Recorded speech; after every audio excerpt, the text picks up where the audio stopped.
My name is Babatunde Okeniyi.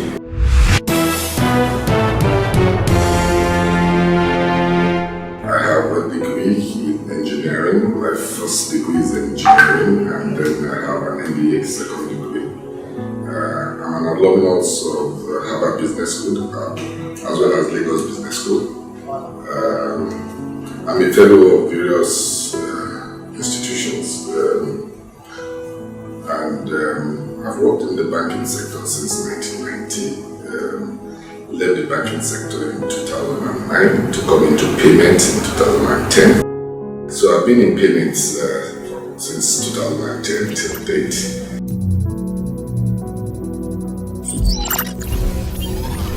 So places I've worked in Citibank for about 10 years, worked in Ecobank, Liberty, Triumph.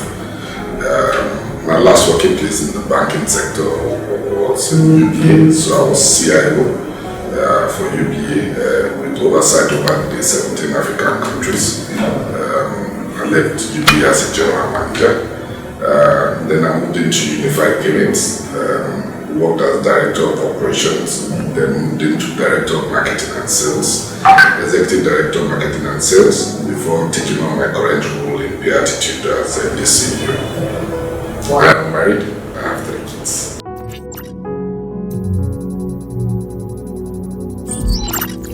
First business I would say was in secondary school. It was in secondary school. So I schooled in a place called Kogi in Plateau State. So my dad had an accident much earlier in life, so driving was a problem. So basically I stepped in at the age of 11 to take over the business. And what the business basically is moving goods from one place to the other. So I started driving very early at the age of 11. So I had the vehicle to myself and I moved goods, either tomatoes, either cows, either firewood, either garden eggs. I moved it for a fee from the rural area to the city. So that's what I started with. Then in school again, because I could drive early, there was a requirement, or there was a need for somebody who could drive the school tractor.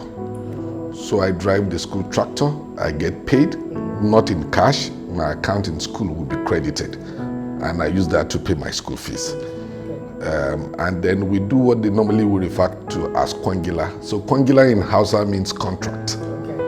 So we dig holes 6 by 6 where people can put trash and bury them. I get paid for it and it's credited into my school account. So I use that for the purpose of paying school fees while in school.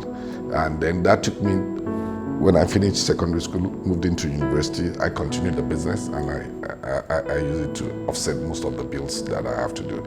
Of course, before I started playing football again too. So, so everything mixed together. So that's the beginning of the business acumen in things that I wanted to do or the interest in business, let me put it that way.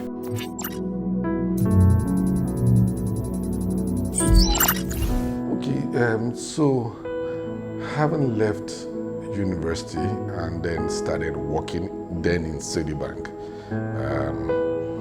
I quickly realized that the salary being paid to me would not take me to the desired location or the desired point I wanted to get to. So naturally they will give us car loans. So we were young men growing up in Oshodi then, and then so Oshodi is a very tough suburb of Lagos State. So we will normally, 6 of us came together and said, come, if they give us this loan, we can buy a car. So can we all take the loan, bring it together, give it to the first set of person to buy a car. Then next year, we'll gather the same upfront together, give it to another person to buy a car. And then it quickly dawned on me that if I buy a car, I didn't have the resources to fund the repairs, the fuel. So I was the number 4 on the queue. So I saw my friends who bought the car. To buy fuel was a problem. When it comes to repairs, it's a problem. He will have to borrow again, and I'm asking myself, I'm complaining that I can't survive on the salary. Is the reason why I'm looking for business investment. And here he is buying this car. So I renamed car then a liability generating asset. It's an asset, but it's actually generating liability. That makes sense because of the expenses. Because of the expenses that was. So I decided, no, I needed to do something differently. So when it got to my turn, I quickly bought a bus, a transport bus. And when I was comfortable that I should have a car, I was paying myself directorship fee in that one and using it to fuel my car. So went into the bus service. That was generating income for me. So I took that, and then it was a major problem for me then in city. I mean, because the rule wasn't clear, either you can buy a bus or you cannot buy a bus, either it should be a private car or not. And it became a major problem. But after going through the disciplinary committee, it was clear that I was not violating any rule. So I was allowed, although the rules was changed after then, but I've already achieved what I wanted to achieve. So grew to a stage where I had over 20 buses in Lagos. And then because again, when the new Fashola buses and everything started coming in and the cars, I knew the game was getting over and I needed to transit into something else. So I had to leave that again to move into something else. Then I developed a very good skill from one of my supervisors of always keeping records of my spends. So my expenses, I could keep record. And then when I did an analysis at the end of the year, I found out that over 47% of my income, I was giving it to help people. Just giving it out. Charity. And I decided, no, I can't continue to sustain this. So it occurred to me that when these people come, I should find out from them what exactly do they want to use the money for.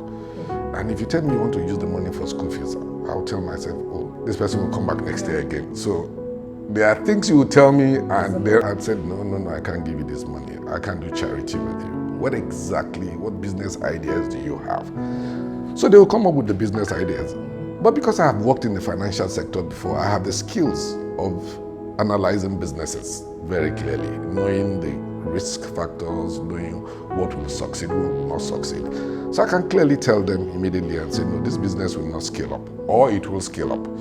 So I will sit down with them, I will analyze the business very well with them. So let me give you an example. So a cousin of mine came and said, I'd like to buy grains from the hinterlands and sell them when it is profitable. So I sat down with him and it made sense. Buy it and sell it. But because it's a business I don't understand, remember in my upbringing I said I moved these goods from one place to the other. So I went back to the skills I have picked up and the experiences I have picked up. It was clear to me that, okay, during the raining seasons, these things are much cheaper, and during the dry season, they are a little bit expensive, and then you can sell it. And then I knew equally too that you need to maintain it, you need to treat it, and all those stuff. So I went through the circle. But even with the past knowledge, I didn't rush into it. So I told him, okay. So he said I should bring money, so we'll do 500 bags, 600 bags. I wasn't ready for it. So we started from like 50 bags. Yes, but before then we had a clear agreement that the profit from this is going to be split into three. One for the person who is financing, and then the other two, one for him, one for myself. So technically I was taking 66.6% or about 70% off. But it was okay for me. So we started with 50 bags. We saw that, look, this makes sense. So rather than add my money to it again for the expansion the next year, I decided to take only my profit entirely and put it into it, and equally encouraged him to do the same thing. But that business have grown a lot. I mean, from 50 bags, 100 bags, 1,000, 2,000, 5,000 bags, and one of the biggest for now. But one critical thing I would like to mention here is I had to sit down with him to say, look, how much does it cost you to feed in a month? How much does it cost you to pay for the children's school fees? I had to take that on board, because if I did not take that on board, then the initial principal was at risk. Because there's no way he will have money, he will have problems and hand. and then he would not divert that to solve his problem. So it was very critical. For the first 1 year, 2 years, 3 years, honestly, we didn't make money from that. But clearly, I could see that this is a business that had a very good potential. So I learned a lesson from that point in time that any business I'm going into, I need to look at the man's personal needs. How does he pay his school fees? How does he pay for his medical? How does he eat? How does he feed? All those have to be brought on board as part of the investment or as part of the capital that is required for that business. So you have to look at what you are doing and what you seek to achieve from it. Please note that when somebody comes to me, so it's possible that the person is asking me for 10,000 naira. I might ultimately invest 100,000 naira in him. But the key thing is, long run, I will benefit more from it. I will benefit more from it. So let's take it in terms of mathematics. So I give him 10,000 today, he wants to pay school fees. He will be back again next month for another 10,000. He will be back again next year. Ultimately, if you continue on that route, you become unhappy. Both of you will become unhappy. He will be unhappy with you that you are not helping him out. You will be unhappy that he's ungrateful. So I'd rather sit down with him and say, okay, guy, if I continue giving this man 10,000 naira, 1 year we'll be in trouble. So I rather will calculate the 10,000 naira over 1 year. It's 120,000 naira. I'll sit down with him and I will invest with him. And I'll tell him, guy, you mess this up, you're on your own. I will have his family involved so they understand what is going on. Because they are the levers that he will use when things are not going well. Then he equally will be socially responsible. He will know that, okay, this person, no, I'm unlikely to run to him if there is trouble. Oh, he has helped. Because even when he goes to those people, they will say, are you the only one? You ask for 10,000, the man gave you 120,000, and you can't make a headway, and you are upset that he's not giving you more again. So there are a lot of social pressure that will come to bear on him on the issue.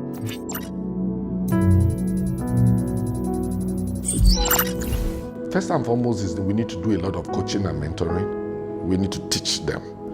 And the teaching starts early. Remember what I said. My dad was into a business of selling coke, So I will see him come home, sit down, and document how much fuel he bought, how much did he pay the mechanic and everything. And it was clear to me then that the business wasn't going to scale up if we don't do something differently. So it will be clear. Figures don't lie.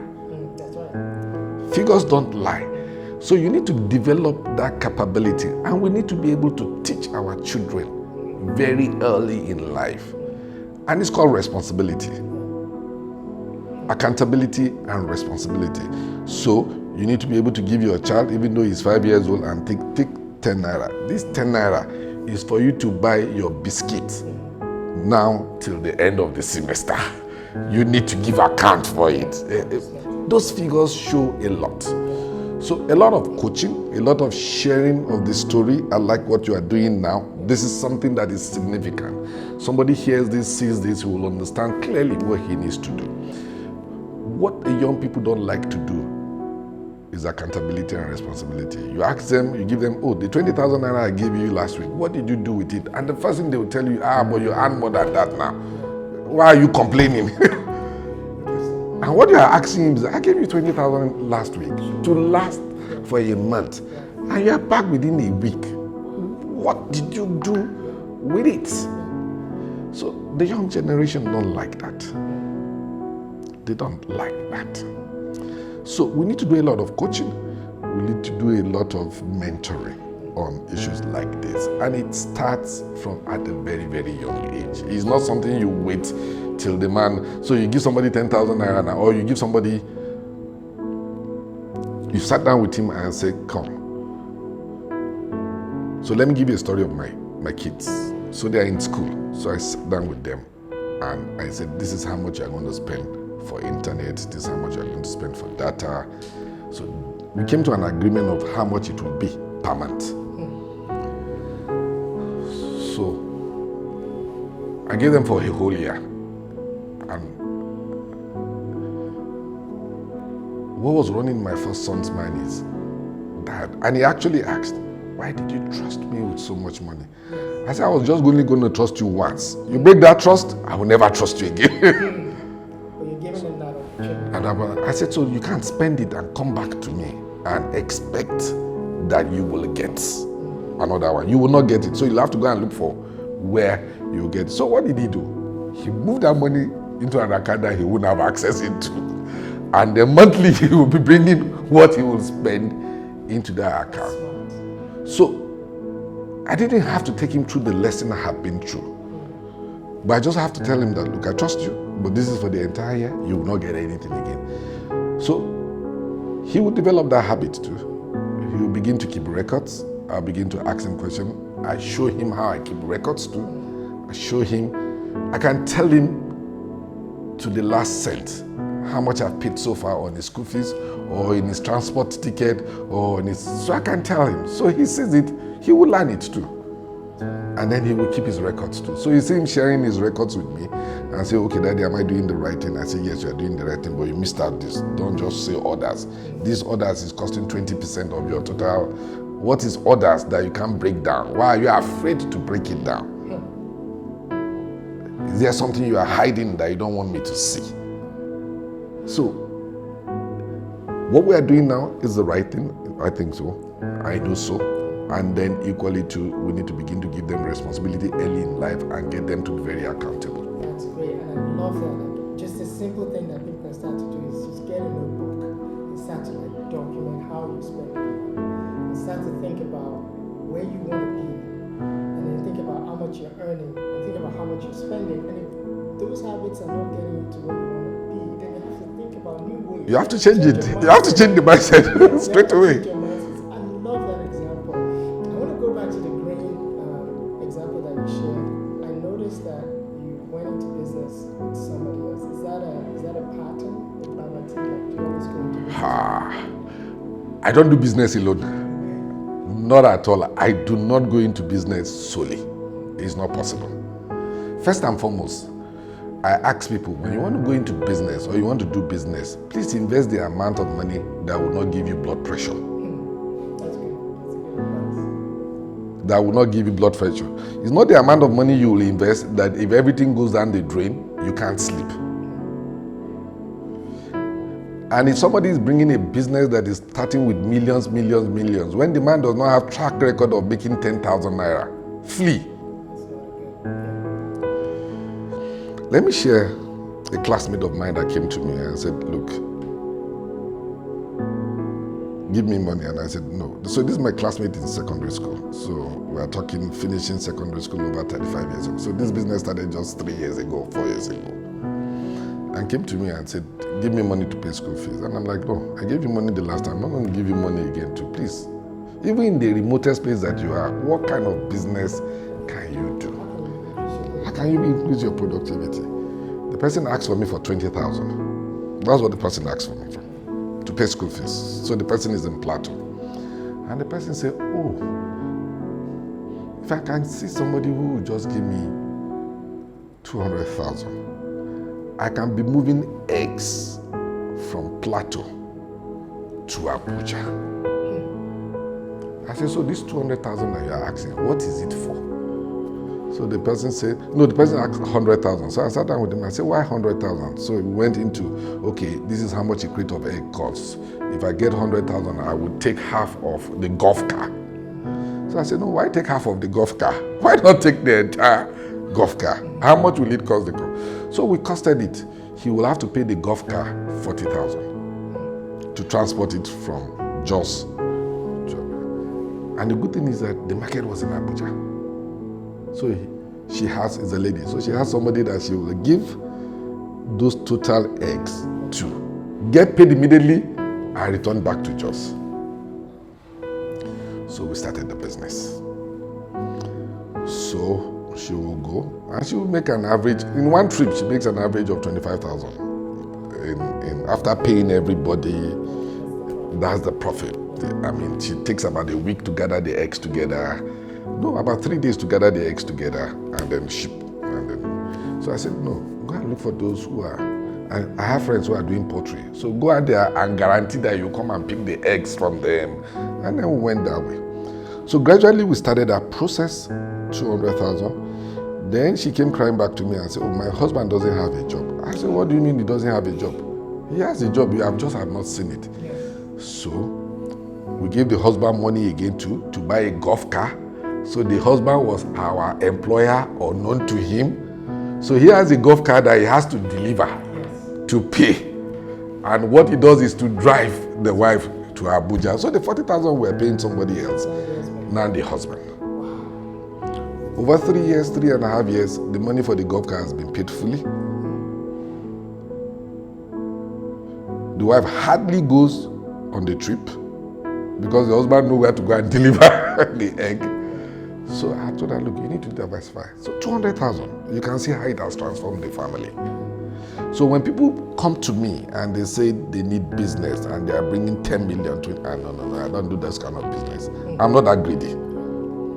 So first and foremost, you'll have to partner with people so that if it fails, the risk will be evenly distributed. You're not left to carry. Now you just zero your mind and move on. So the first thing I think of first is, I don't want money that will give me BP. So I don't start big. And then any business you big that will bring a return in the first 1 month, 2 months, I'm not doing.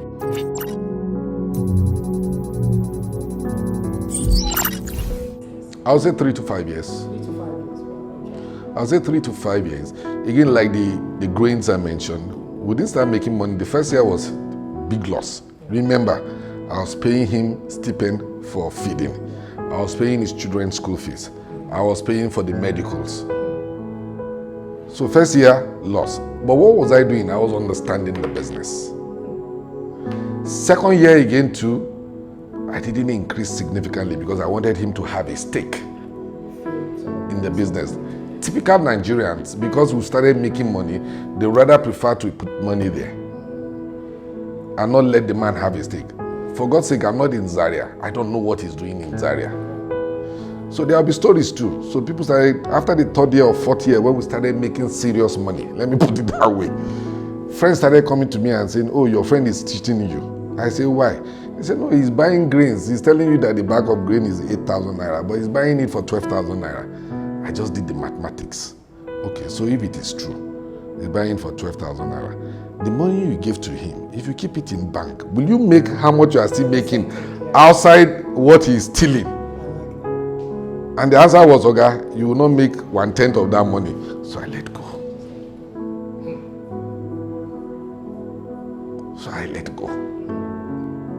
As long as I make enough money to cover, so I let go. So people will come with stories. It depends on what you want to hear and what you don't want to hear. So you let some go, let some fly. Imagine if I have picked up a fight with him and this business has gone haywire. He's generated enough money. By the way, he has a house, he has a car, so he's done very well for himself. And I'm very happy about that. I'm extremely very happy about that.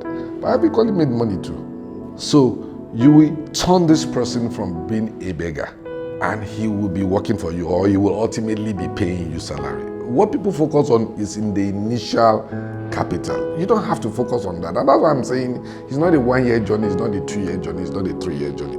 So let me give you a short story, and this is the recent one, most recent one. So this started this year. So the gentleman came to meet me and said he would like me to be his mentor. And I said, okay, why not? So the first thing he told me is, I need another job. This job I'm doing will not take me anywhere. I said, I'm happy that you know it will not take you anywhere. You are earning between 50 and 100,000. You have 5 kids. By the time these kids start going to school, you can't pay. So I said, okay, so what kind of job are you looking at? And he said, a job that will earn him maybe 200,000 or 300,000. And I said, okay, so sit down with this 300,000. So when your first son gets to this thing, will this 300,000 be enough? Yeah. And the man said, oh no, then maybe 1 million. I said, but nobody will pay you 1 million from earning 100,000 to 1 million. And he says, oh, so I'm confused. What do I do? So I said, okay, come. In your village, what kind of business can we do in your village? Jointly together. I said, so the guy went and came back and said, oh, can we do this kind of farming of this kind of oil? And And I said, okay, go and cost it. So he went and costed it and came back. And the man came back with a budget of close to 600,000 naira.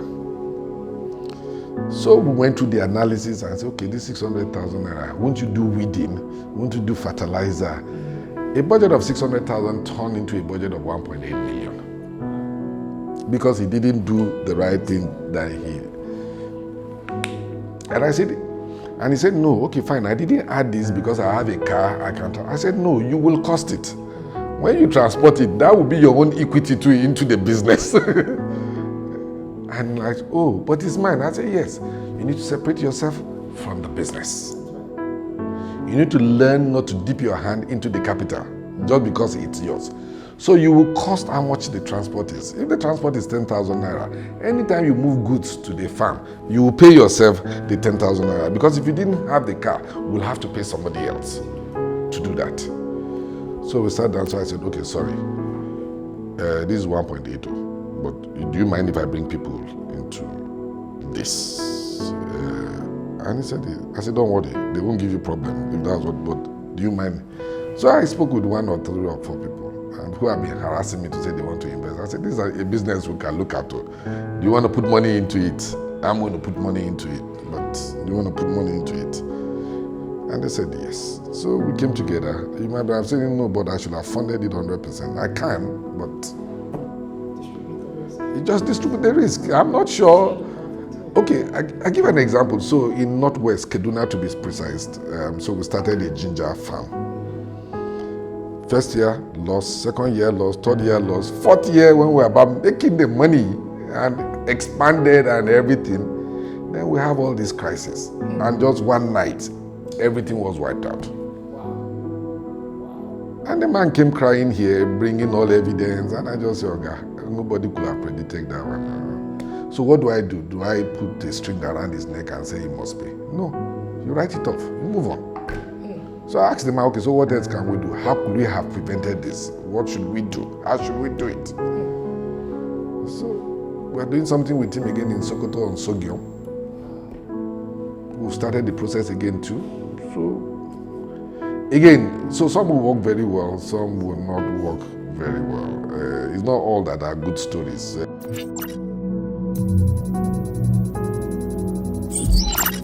All I would tell people is, don't do big-time investment, big-time money. Carry everything you have and go invest it. Diversify the investments. It's not all that will work out well. Be accountable. There is no crystal ball of knowing which one will succeed, which one will not succeed. So you have to be reviewing every day. So I have sessions with all of them. I will ask. They will have to give reports. We'll agree on the standard reports. I'm never in a hurry to release the money until all the agreements are in place. Okay, so when will you give report? You say, I'll give monthly. What date of the month is monthly? You have to go into those details. You have to be specific. And then you have to have a tracking mechanism for those ones who say, oh, guy, you say 14 to 14 has passed. I haven't seen your report. You have to be on their neck. You have to monitor.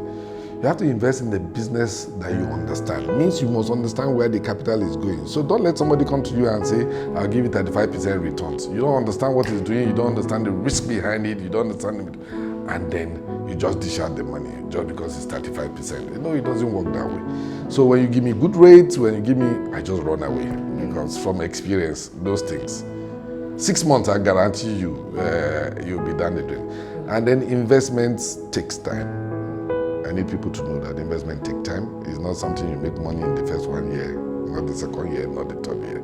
There's something I'm involved with for the past 5 years. It doesn't make money. Just so they pay you for it. I said, no, I've waited this long. I'm not in the worry to get out. I've written off this money. No. This is my game plan. Another 5-6 years is what I'm waiting for. I don't need the money. And then invest in people's life. Sit down with them. Don't always be looking at, okay, because they ask for 10,000, so it's 5,000 you must give them. There might be scenarios whereby they will ask for 10,000. You'll have to look at it, is this 10,000 sustainable? They will ask for it for the next 2 years. So maybe it's time for you to bring all that together. Get them to sit down with them. Get them to be productive to themselves and to you. Ultimately, both of you will benefit. But the strategy has worked for me. It has always benefited me because ultimately I will gain. I might not necessarily gain in terms of money to me, but I will gain in terms of you not coming to ask the money. I've shown you the way. I've shown you the way. So take the lead and move on. And honestly, those business ideas are fantastic. If only you can just sit down with them and not be selfish and go through the ropes with them. Again, some will fail. When they fail, please don't tie a rope around their head and say they should pay. You already know their capacity. You already know they can pay. So if it fails, it's both of you that have failed. Because you are supposed to be part of the business, you are supposed to get involved in it, you are supposed to have understood the process. So get involved, scale down, get other people to share the risk with you. Don't be greedy. That word greedy, and it takes time. 3 to 5 years at the minimum. And be accountable. Definitely, you have to be accountable. You have to see the records. It's the records that begin to drive action on what you say. So, and it's the record that will show you and say, oh, this is what this guy said though. He said in year 1 we'll have made 10%. So we made 7%. Okay, this is the reason why we didn't make the balance 3%. Then you continue. Without those records, you can't see those things. So if you don't keep proper record, and that's why before you disburse the money, we'll have been clear with you and your partner that you'll have to give records, and this is when you have to give them, and you have to have time for it. You have to, and then you have to give them surprise visits in those areas too. So you just have to get involved. That's what I mean by getting involved.